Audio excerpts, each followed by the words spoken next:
मोमिना इकबाल जो कि पाकिस्तान की एक एक्ट्रेस हैं, उन्होंने एक इंस्टाग्राम पोस्ट में ये बताया था कि उनको पीएमएलएन के एक एमपीए हरासा कर रहे हैं और काफ़ी दिनों से कर रहे हैं। उन्होंने उनके खिलाफ एप्लीकेशन भी दी हुई है लेकिन कोई एक्शन नहीं लिया जा रहा, और उन्होंने मरीम नवाज शरीफ सीएम पंजाब से दरख्वास्त की थी कि इस पर कुछ करें। अब मरीम नवाज शरीफ के लिए ख़वातीन रेड लाइन है, ये तो तयशुदा बात है ना। इस टाइम सूबे में हालत ये है कि अगर कोई खातून भी कोई काम कर दे, यानी ट्रैफिक वार्डन पे केस आया था, ट्रैफिक वार्डन को वो जदोकोब कर रही थी तो ट्रैफिक वार्डन ने धक्का दिया तो ट्रैफिक वार्डन मुअत्तल हो गया। तो ये सूरत हाल है इस टाइम सूबे में।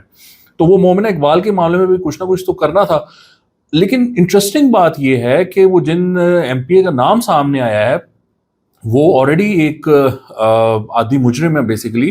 उनका नाम है साकिब चिद्दड़ साहब। ये चिन्योड़ से इलेक्ट हुए थे। इन्होंने बेसिकली तहरीक इंसाफ के नाम पर वोट लिया था, इमरान खान के नाम पर वोट लिया था, और फिर वो जीत कर नून लीग के साथ शामिल हो गए।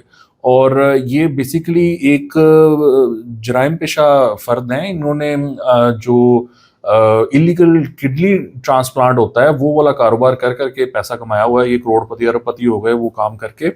और उसका सबूत ये आप देख सकते हैं कि ये गिरफ्तार होते रहे हैं। इनका कोई कज़न था जो ये काम करता था, वो सारी इन्होंने डिटेल्स बताई हुई हैं। अब मैं उन डिटेल्स में इस टाइम कहाँ जाऊँ, लेकिन इन्होंने वीडियो पे खुद सारे बयान दिए हुए हैं। ये 50,000 रुपया लेते थे पर केस का, बकौल इनके कि वो 50,000 लेके टेस्ट करवाते थे। ये टेस्ट जो होती है ना इनकी, जो डोनर होता है और जो रिसीवर होता है वो बड़ा इंपॉर्टेंट एक प्रोसेस होता है। ये करते ये थे कि ये बाहर से, ओमान से, कतर से या दुबई वगैरह से ये पेशेंट आता था, उसको यहाँ पे फार्म हाउस लेते थे किराए पे, वहाँ ठहराते थे।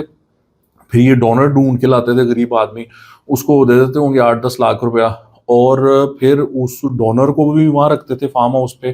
फिर उनकी टेस्टिंग करते थे और वो टेस्टिंग मैच हो जाती थी तो फिर वो उधर ऑपरेशन करते थे। 8-9 घंटे का ऑपरेशन होता था, और वो ऑपरेशन करके तो वो किडनी जो है वो दूसरे बंदे को लगा दी जाती थी जो कि बाहर से आया होता था, और उससे ये लोग करोड़ों रुपया चार्ज करते थे इस काम का। तो वो ये बार बार पकड़ा गया, ये एफआईए इसको बार बार पकड़ती रही है, पुलिस इसको पकड़ती रही है। लेकिन ये जो ये सिस्टम 2 नंबर लोगों को सपोर्ट करता है तो वो पैसे पूसे दे के छूट जाता होगा, और वो छूटते छूटते करते करते वो आज एमपीए बन गया हुआ है।